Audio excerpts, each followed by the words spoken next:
Dear students and dear friends, मैं विकास स्वागत करता हूं अपने चैनल पॉलिटिकल साइंस एसबीएम में। आइए आज हम पढ़ते हैं भारत शासन अधिनियम 1919 या गवर्नमेंट ऑफ इंडिया एक्ट 1919, जिसको हम मॉन्टेग्यू चेम्सफोर्ड सुधार के नाम से भी जानते हैं।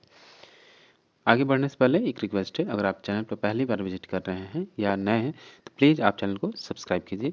साथ ही वीडियो को लाइक, कमेंट और अपने दोस्तों में ज़रूर शेयर करें। साथ ही इसको पूरा देखने का भरसक प्रयास करें। आइए आगे पढ़ते हैं। इससे पहले हम भारत शासन अधिनियम 1919 से पहले हम भारत परिषद अधिनियम 1919 और भारत परिषद अधिनियम 1892 को पढ़ चुके हैं। उसी क्रम में आज हम भारत शासन अधिनियम 1919 को पढ़ते हैं। ये आपके संवैधानिक सुधार हैं। संविधान जो आपका 26 नवंबर 1949 को बन के तैयार हुआ, उसकी पृष्ठभूमि के रूप में ये सारे आप संवैधानिक विकास को पढ़ रहे हैं। उसी क्रम में आज हमको पढ़ना है गवर्नमेंट ऑफ इंडिया एक्ट 1919। क्योंकि जब भारत शासन अधिनियम 1919 आया तो इसकी पृष्ठभूमि में आपका पृथक निर्वाचन की व्यवस्था जो 1909 के तहत की गई थी वो भी है, या इस समय आपका भारतीय राजनीति में थोड़ा सा उथल पुथल ज़्यादा चल रहा है। एक तरफ क्रांतिकारी गतिविधियाँ चल रही हैं, दूसरी तरफ आपके एनी बेसेंट तिलक के द्वारा सरकार पर अपने होम रूल मूवमेंट के द्वारा ज़्यादा दबाव बनाया जा रहा है। इसी परिणाम स्वरूप आपका मॉन्टेग्यू ने 20 अगस्त 1917 को ब्रिटिश हाउस ऑफ कॉमन्स में ये थोड़ा सा बात पढ़ा या उसने स्पष्ट किया कि अब हमको भारत में उत्तरदायी शासन खासकर प्रांत में उत्तरदायी शासन व्यवस्था करनी चाहिए। याद है कि इस समय आपका गांधी का भारतीय राजनीति में सक्रिय रूप से पदार्पण हो चुका है और साथ ही तमाम कई ऐसी घटनाएं घटी हैं जिससे आपकी भारतीय प्रशासन जो है थोड़ा सा उसमें उथल पुथल चल रहा है और इस टाइम सरकार थोड़ा ज़्यादा दबाव में है। इसी को देखते हुए इस अधिनियम को मॉन्टेग्यू चेम्सफोर्ड सुधार के नाम से जाना जाता है, क्योंकि दोनों क्रमशः तत्कालीन भारत सचिव तथा तत्कालीन गवर्नर जनरल थे। तो सबसे इम्पोर्टेंट बात यह है कि आपसे पूछा जाएगा कि 1919 के अधिनियम में कौन भारत सचिव था, तो कौन आपका वायसरॉय या गवर्नर जनरल था। तो तत्कालीन समय में मॉन्टेग्यू आपके भारत सचिव थे और उसमें चेम्सफोर्ड आपके वायसरॉय या गवर्नर जनरल थे। तो 20 अगस्त 1917 को मॉन्टेग्यू द्वारा घोषणा की गई जिसका उद्देश्य प्रांतों में आंशिक उत्तरदायी की स्थापना करना था। इस अधिनियम में सर्वप्रथम उत्तरदायी शासन शब्द का स्पष्ट प्रयोग किया गया। ये बेहद इम्पोर्टेंट इसलिए है कि इसी अधिनियम के द्वारा पहली बार भारत में उत्तरदायी शासन की स्थापना का सुझाव आया, उसकी पहल की गई। आइए अब इसकी विशेषताओं को देखते हैं। सॉरी। इस अधिनियम में उद्देशिका 47 धाराएं तथा 2 अनुसूचियां थीं। एक तो सबसे बड़ी बात, इसमें प्रस्तावना की व्यवस्था की गई, साथ ही 47 धाराएं तथा 2 अनुसूचियां। प्रांतों में द्वैत शासन यानी डायरकी का आरंभ हुआ। प्रांतों में द्वैत शासन तथा आंशिक उत्तरदायी शासन की स्थापना की गई। इसके अंतर्गत प्रांतीय विषयों को 2 भागों में बांटा गया, एक तो आरक्षित विषय और दूसरा हस्तांतरित विषय। फिर भारत शासन अधिनियम 1919 की धारा 10 के तहत प्रांतीय विधायिकाओं को कानून बनाने का अधिकार दिया गया, किंतु इसी धारा 10 तथा धारा 11 और 12 में उसकी सीमाएं भी निश्चित कर दी गई। गवर्नर जनरल को कुछ स्वविवेक शक्तियां, जिसे आरक्षित विषय कहा जाता था, प्रदान की गई।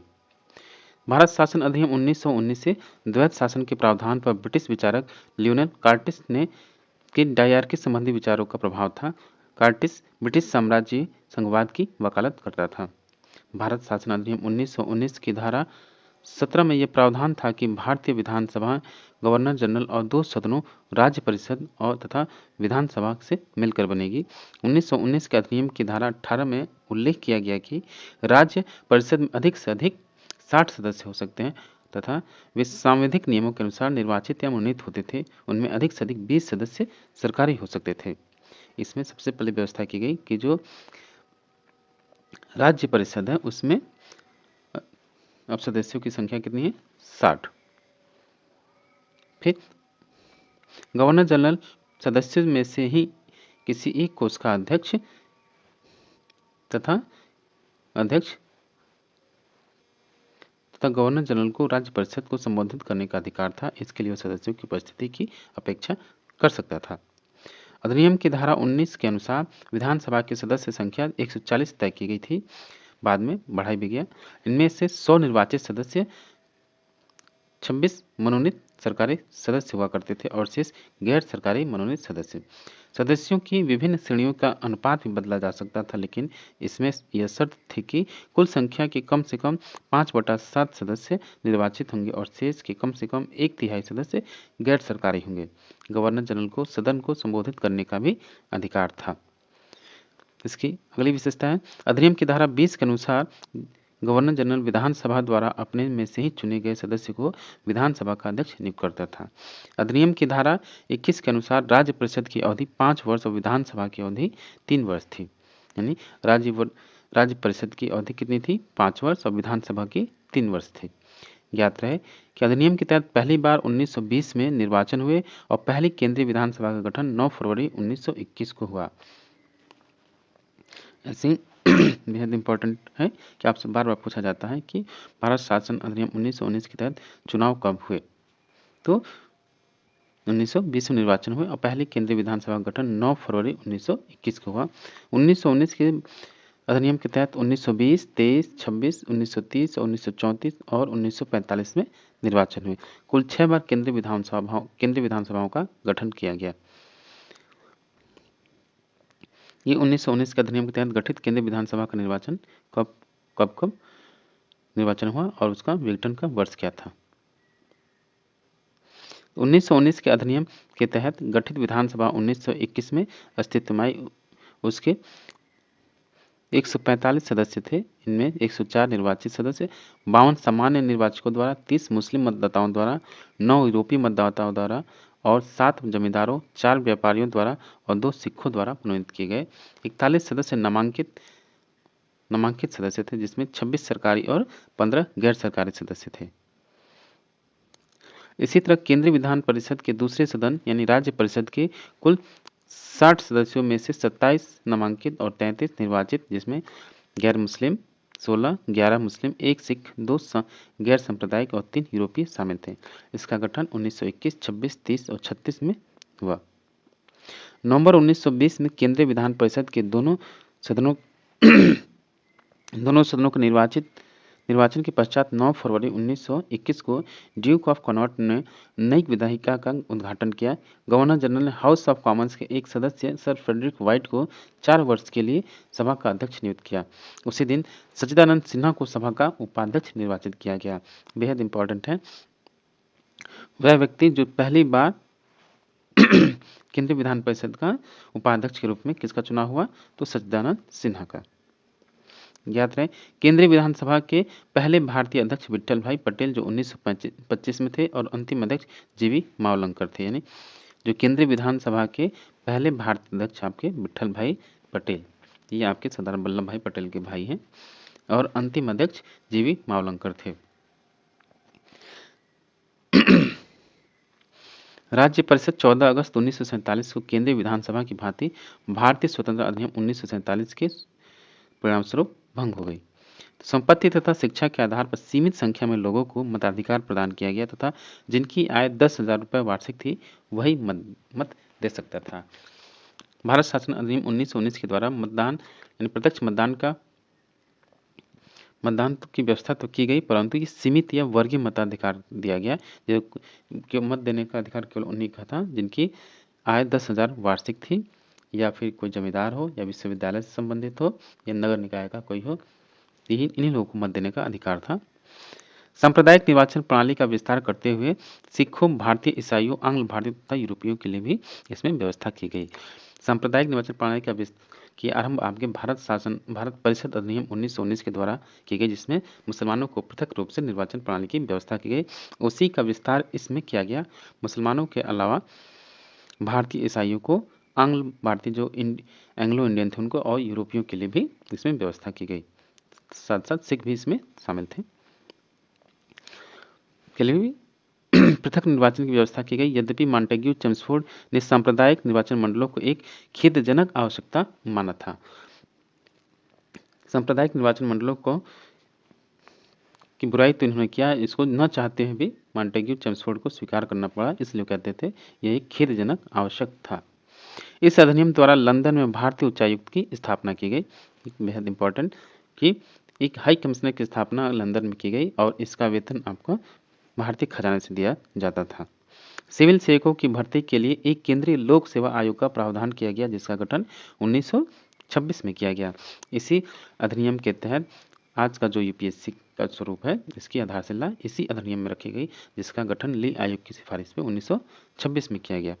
पहली बार केंद्रीय बजट को राज्यों के बजट से अलग कर दिया गया तथा राज्य विधानसभाओं को अपना बजट स्वयं बनाने के लिए अधिकृत कर दिया गया। एक उत्तरदायी शासन व्यवस्था में मील का पत्थर ये भी साबित हुआ कि केंद्रीय बजट को राज्यों के बजट से अलग कर दिया गया। यानी राज्यों का बजट अब जो केंद्र के द्वारा प्रस्तुत किया जाता था, वो अपना बजट स्वयं प्रस्तुत कर सकते थे और राज्य विधानसभाओं को अपना बजट स्वयं बनाने के लिए अधिकृत कर दिया गया। इसी प्रकार अधिनियम द्वारा पहली बार महिलाओं को मताधिकार प्रदान नहीं किया गया था। इस अधिनियम द्वारा महिलाओं को मताधिकार प्रदान नहीं किया गया था।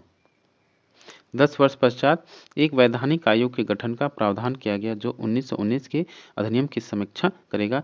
साइमन कमीशन इसी का परिणाम था।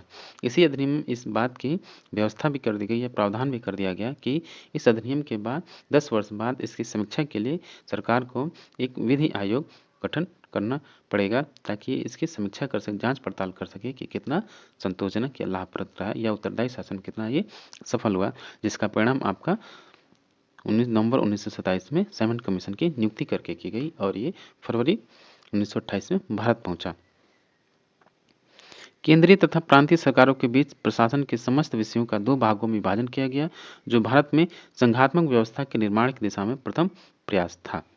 यानी इसे संघीय व्यवस्था की भी शुरुआत माना जाता है, क्योंकि इसने केंद्रीय तथा प्रांतीय सरकारों के बीच प्रशासन के समस्त विषयों का 2 भागों में विभाजन कर दिया गया। ये आपका संघात्मक का प्रथम आवश्यक जरूरी लक्षण है। प्रांतों के लिए प्रस्तावित द्वैध शासन प्रणाली 1 अप्रैल 1921 को आरंभ की गई, जो 1 अप्रैल 1937 तक लागू रही। यानी प्रांतों में द्वैध शासन प्रणाली की शुरुआत की गई और भारत शासन अधिनियम 1935 के द्वारा इसको समाप्त कर दिया गया। प्रांतों के लिए द्वैध शासन इंपॉर्टेंट है। भारतीय राष्ट्रीय कांग्रेस ने भारतीय शासन अधिनियम 1919 को निराशाजनक तथा असंतोषप्रद की संज्ञा दी। यानी इसकी आलोचना के तौर पे भारतीय राष्ट्रीय कांग्रेस ने इसको निराशाजनक और असंतोषप्रद बताया, क्योंकि जो इन्होंने आशा की उनको ये मिला नहीं। लोकमान्य बाल गंगाधर तिलक ने 1919 के सुधारों को बिना सूरज का सवेरा कहा। यानी तिलक साहब ने क्या कहा कि ये सुधार जो 1919 के जो मॉन्टेग्यू चेम्सफोर्ड सुधार है, बिना सूरज के सवेरा है। ऐसे सुभाष चंद्र बोस के अनुसार इस अधिनियम ने जनता के लिए नवीन बंधन गढ़ दिए। सुभाष चंद्र बोस ने ये आपका कोट यूज किया। ये तीनों चारों कोट आपको जरूरी है, हमेशा याद रखें, क्योंकि अक्सर इन्हीं सबसे प्रश्न आपसे पूछ दिया जाता है।